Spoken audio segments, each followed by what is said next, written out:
go with that. They want to talk about anti-natalism.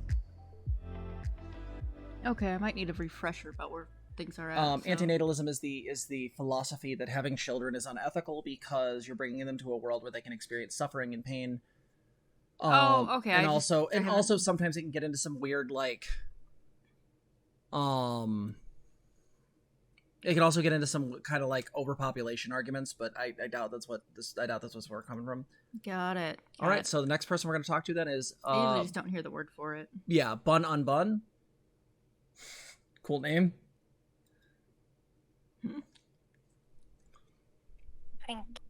Hello. Hello, how are you? I'm surprisingly good to be up at this hour. Well, that's why I wanted to grab you, because I know it's super late, so we can let you get some sleep soon. Thank you. Just a very mild correction. Anti-natalism it doesn't have a because. It's just a collection of different philosophies that end with having children is bad, or morally wrong, rather. I've heard it both ways, but fair enough. So I guess what do you want to talk about as far as anti-natalism? So, I have held the belief for longer than I've known of anti-natalism as like a structured thing. So it's something I hold very strongly. Mm-hmm. And the only times I've heard anyone really mention it online, like online figures, is you and Vosh.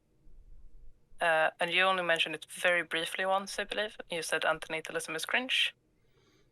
And Vosh also mentioned it very briefly once. He said anti-natalism is cringe. Yeah, I can expound on that a bit if you want. I would love to be honest. Okay. Because, not to interrupt, but like it's just like as a very strongly held belief of mine, to hear only like it's cringe and then no more can get infuriating to some extent. Sure. I mean, I have my pet peeves too. I am vehemently and violently against determinism, so I hear you. Yeah, so I probably in said video, I'd have to look back, but I was probably being fairly flippant, if I can be honest. Yeah, no, I know you were. I don't think that anti-natalism is necessarily negative. I've heard some fairly positive arguments for it. I think the problem comes down to is that, at least from my perspective, the reason why I don't subscribe to it, I can say this much, is that I come from a Buddhist perspective, and that is that in Zen, the idea is that pain is essential. It is just part of what is life. In a lot of times, like, at least the arguments I've heard for anti-natalism is that, again, the idea of bringing in a person into the world where they could experience suffering and pain and deal with all these things is itself sort of an ethical action. At least that's the way that's been explained to me.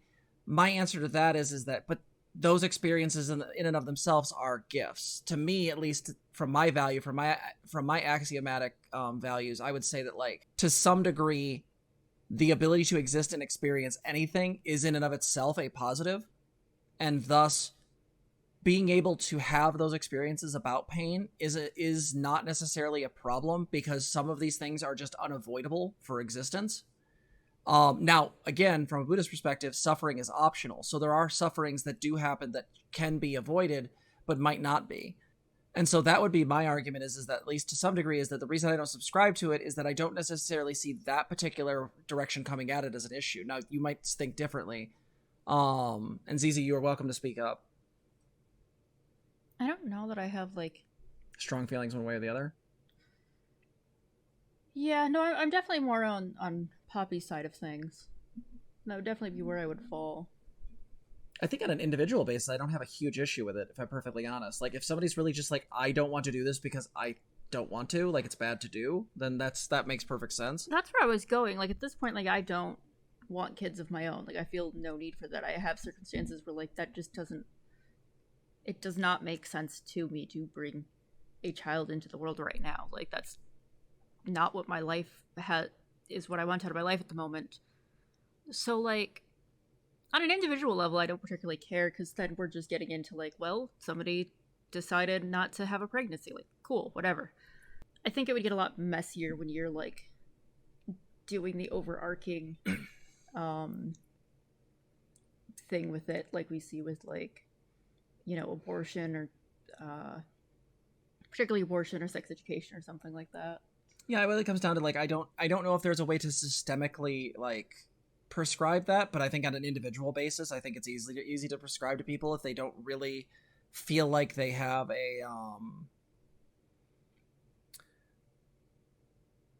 want or desire for it. But I guess that's kind of my thoughts. I guess what are you thinking when you hear this? I don't know if that's enough of a sufficient answer or not. I get it. Two main questions, really. Sure. The first thing is like, if you say that bringing someone to life is a gift, the first thing that comes to mind is honestly like, would you then say it's an ethical good to bring people to this world? Like, for example, to have as many children as possible. Would that be a net good? At least from my perspective, no. And the reason I say that is that specifically it's not that having life is good. The issue is that I think that if I have to choose between existence and not on an individual basis, I would choose existence. Existence has the possibility of experiencing lots of things. But the idea that then you would prescribe that out in a systemic level where everybody should be popping out as many babies as humanly possible, not really, because I think that one, there's a lot of really questionable ethics around like bodily autonomy and how other people feel about that I'd want to like sort of figure out. But also to some degree, there's also very realistic circumstances that prevent this. One of them is that the more kids people have, the more they're unable to actually take care of them. Well, you get into multiple kids gets into like a quantity, the gift as a quantity, and I don't think that's quite the point when you say gift. It's more of a... Well, I'm saying, yeah, the ability to experience is a gift. So if it comes down to like, if people decide for whatever reason, you can call that action selfish or whatever, but they decide to have children, I mean, ideally the ability to have the experience is a positive. Now, there are things that outweigh that. Bodily autonomy would be one in my values. Because the experience of a grown adult who is making decisions, or even just a teenager who's, making decisions and doesn't have the ability to do it, to me, their life is more important than the potentiality of that not born person yet. So that's that piece. And then I guess, do you want anything to go over that before we get the second question? I was just going to say, I know Poppy called it a gift.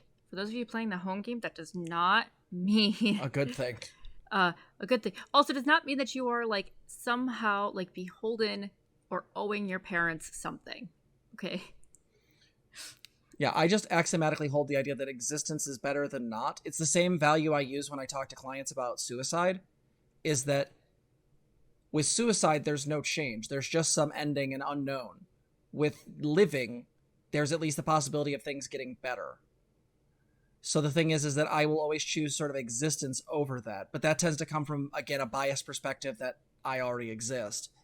So yeah. What was the second question? When it comes to gifts, should a person have to accept the gift? So are we talking about like a hypothetical where like somebody would, like, let's say you had like a question, like a switch, and like there's the possibility of being born and you have the ability of saying yes or no? Is that what you're kind of saying? Or are you talking about that from the perspective of the person having the children? From the perspective of the person being born. Ideally, I honestly think that if you want to have a perfectly ethical world, we don't have that. But ideally, in a perfectly ethical world, yes. To some degree, if someone was able to, and again, this would get into like a weird kind of like karma, reincarnation, or like creation of souls kind of mythos or theology. By definition, if there was somehow an ability to ask babies if they consent to being born, ideally that would probably be better, because then some could choose not to be, especially if looking at who their parents are, because let's face it, some people shouldn't be parents. I'm actually probably more vocal on this than a lot of therapists, but the only prerequisite for having children is basically fucking. And the problem I have with that is it's a very, very, very, very low bar, considering that you could not even mean to have sex. You can just get some sperm on some labia and you'd still get people knocked up and not even attend to. So like the idea that like that's a prerequisite to form an entirely sentient human being, No, I don't think that's the case. If there was some way to give people a consent about whether or not they want to be born to those people, I mean, that would be ideally more ethical. But again, that's coming from the perspective of you get choices. In a lot of ways, that's just not the way that our reality seems to function. Ideally, it'd be better if it did. But yeah, hypothetically, I would say that if someone wants to give you sort of, and it seems like we're getting hung up on the word gift, but I say the possibility of experience, I would say that probably it would be better for that person not to be able to choose one way or the other. Okay. Yeah, because the problem I have with the efficacy of having children is just the consent mechanism for the child in question. Well, yeah, because they don't get asked, right? Exactly. And like, it's not just that, but there's no real way for people to really like escape the, in my terms, would be imposed condition of life. Like, suicide is difficult, as you say. Mm-hmm. And in most countries in the world, there are no ways to like get yourself euthanized in a painless way. Well, and at least from my perspective, if we want to come back to like the idea of euthanizing, like my particular perspective is I think if people don't want to be around, I think after everything's been done possible to help that person, if they don't want to be here, I don't think we should make them. Now, that being said, I do think that should be a case-by-case basis. If you're talking about someone who's born with like chronic illness and they are going to be perpetually in pain for the rest of their life, and they've given a pretty good shot on this, yeah, no, I can't in good conscience let that, have that person continue to exist, because even though there's a possibility some circumstances could get better, I'm not really the one that needs to make that decision. That would be ideally on the person.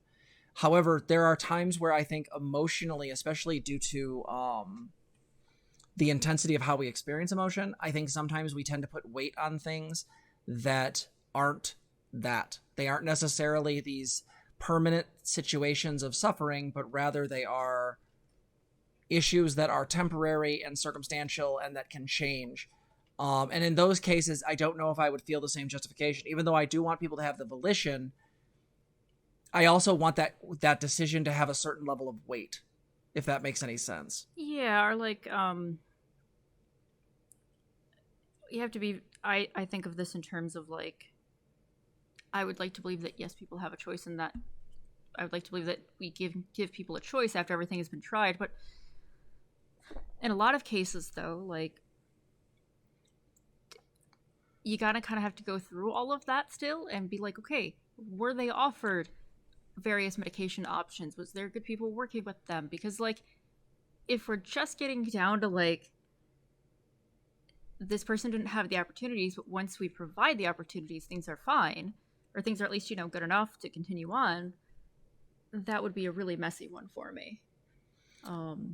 Yeah, I guess the way I would handle this is if you're trying to like come up with an ethos is how to handle this, like a prescriptive argument.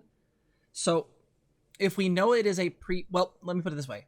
Based on all given information, we do not think babies have the ability to consent. To be truthful, we actually don't know. That's an unknown. Yeah. We're making an assumption. So I'm willing to follow that assumption. So assuming that babies have no way, there's not like some reincarnating souls bullshit or anything like that. If there's no way to give them the ability to consent to be born, then the only thing I can think of is there would need to be mechanisms in place to make that non-consensual act as ethical as possible. And so to me,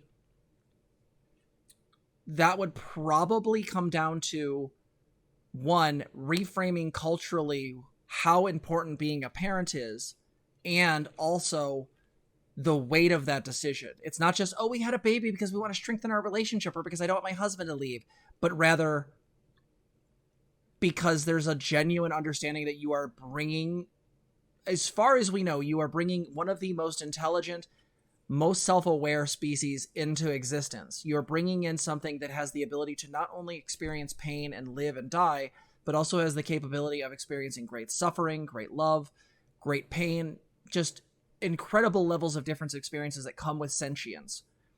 And I think if you can put weight to that decision in a way where we don't look at parenting as just like, you fucking babies happen, that to me would be as close as you could get to an ethical system without somehow having a mechanism of consent, if that makes any sense. Yeah. Yeah. That would be. Mm-hmm. I also think it would mean that like perspectives like yours and Zizi's would make more sense because, or at least be more acceptable, because I know people get really weird about AFAB people, or anyone saying they don't really want, babies in the world. And so the thing is that like, from my perspective, your views, your values would then be held more in a really positive regard, which I think they should be, because I think you understand the weight of bringing in a life without its consent. And I think that would be a better world in some ways, because then we wouldn't treat this like a control mechanism. And also there'd be a ton of other changes with that. Like, just think about it. Like, babies wouldn't be treated as property. Yeah. There'd be a lot less assigned gender at birth shit, because parents wouldn't be necessarily able to project on their kids about what their expectations would be. Yeah. Like, yeah. So that to me, again, if we're trying to get as close to ethical as possible, that would be the best way I can do it without some kind of omnipotent knowledge that there's some other mechanism happening. Yeah. Yeah, I think I'm fairly satisfied with that. Though my conviction is not like swayed in any way. I'm fairly happy with the short discussion still. Yeah, and I'll be honest, on a grand prescription, I can't say I support the same view. On an individual basis, I think I can. And the reason is, this is why I don't claim being an anti-natalist, is because I think a lot of times with anti-natalists, what I see is there tends to be a larger prescription being made, at least with the people I've seen. For me, it would come down to an individual basis. There are people I don't think should be parents. I shouldn't have been a parent. There are people that should, who should by all rights, really consider like the strength of what they want rather than just their own selfish desires. Because let's be fair, let's be really clear. Choosing to bring a child in the world is a selfish action. I don't necessarily think that's enough to condemn it, but it does mean that you have to have the systems and things in place in order to make sure that you are doing the best you can by this child. And the problem is that if you're doing this for really, unethical or surreptitious reasons, to some degree, no, at that point, I do think that there's an argument to be made that no, you are in fact engaging in an unethical action. Because not only are you engaging in the non-consensuality of bringing something into being without its consent, but also you're doing it in a very flippant way. So that would be my thoughts. Zizi, do you have anything you want to add? No, that about sums up everything. Yeah, you feel about the same? Mm-hmm. Yeah, and I'm spitballing here, so I haven't put a ton of consideration towards this, but I'll probably think more on it. And if you want to talk more about it sometime, hit us up. Can I just send you like a synopsis of like the core value, like in a DM to you? Yeah, that'd be fine. Yeah, just like something to think about. Sure. Yeah, send it to me and Zizi, okay? I'll send it to you both right away. All right, awesome. Cool, thanks for coming on. Yeah. And thank you for having me, Poppy and Zena. All right, you have a wonderful night and get some rest, okay? Yes. All right, bye. Bye. That was a base conversation. I like that. Let me look at chat because I've been ignoring you guys. Let's see. Like Aztec said, like, I think having the kid is not immoral, but the neglect or inability to take care of the kid would be an issue. Yeah, basically what I was saying. Without outro said, yeah, giving life more time can be good. Try new stuff because suicide is permanent. Yeah, no, agreed. Probably important in my mind. The vast majority of a person's life contains some amount of positivity. Typically a good amount of negativity too, whether day or present. Extreme reasons to focus more on the negative. Understanding the weight of what reproducing entails existentially, while not deifying or demonizing the act of procreation, is something that would be culturally beneficial. No, I would agree. There could be a danger in if you put emphasis on the existential value of creating a sentient life. There is a way that could lead into some bizarre religious values. So I would agree. Actually, Satan, I would agree that like you'd want to avoid those pitfalls. But yeah, I would agree this would be culturally beneficial because it would mean that someone in chat in YouTube said, Paul Hammond said, this question sounds like the child ought to be able to choose to kill themselves if they don't want to be born. Well, I mean, if they haven't been conceived or born yet, the argument would be is they can just choose not to be conceived. Yeah, this kind of takes us into the weeds as far as like a consent issue. And if consent's the main value that you could go so far as consent, bodily autonomy being the axiomatic value, then yeah, how do you do something when you can't actually get consent from a being? Like, that's more where the philosophical trail that we're going down, and not so much like, hey, let's just tell a kid to kill themselves. Like, that's not what we're doing. I do think about this stuff though a lot in regards to like the U.S. has a really stupid high infant mortality rate for like the third world country. Like, we're the highest, or it's not third world. We are like the highest first world rate. It's very hot in here. The U.S. ranks the highest on child mortality rates for first world countries, and it's really, really dumb. That's the cool. This helps. I'm trying to get your brain to cool down. I appreciate that. And so, like, no, I do think that I have some issue. Like, there are some very real, like, issues around me that make me not want to have kids in this environment. Well, and also, if somebody's going to be really super, I'm going to be super clear. If someone's going to be, like, super flippant about the idea of bringing a sentient life into being, I'm going to get real anti-natalist real quick. Like, not as a systemic value, but as an individual one, you're damn fucking right. Yeah.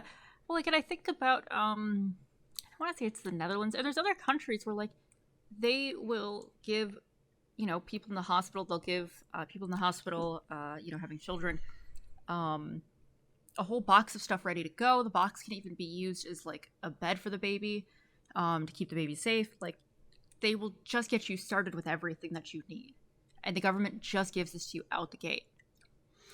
There are way better ways to handle some of this. Yeah, Supernova. Of course, children should be cared for by dedicated parents, and this isn't a light decision, but antinatalism feels like a little like a circle jerk for very depressed and suicidal people who can't imagine others being happy. I disagree. I think that it can be, but I mean, I could make those same kind of stereotypes about nihilism. I would go so far as to say that, like, I think depending on how you're putting that prescription forth, there probably is a way that it can be perceived that way, but at least from the conversation we just had, I don't get that read. Some folks, not all. Fair. Yeah. If that's your read, that's your read. Yeah, I don't want to project other outside arguments onto Bununbun's argument, because Bununbun, I think, came in really well clear-headed, and with really good thoughts on this, to be honest. If you like this video, please like, comment, and subscribe. Also, consider donating to us. You can support us on our website, transgirltherapist.org. You can also help us on our Patreon, link below, or you can become a member here on YouTube. Thank you so much for watching.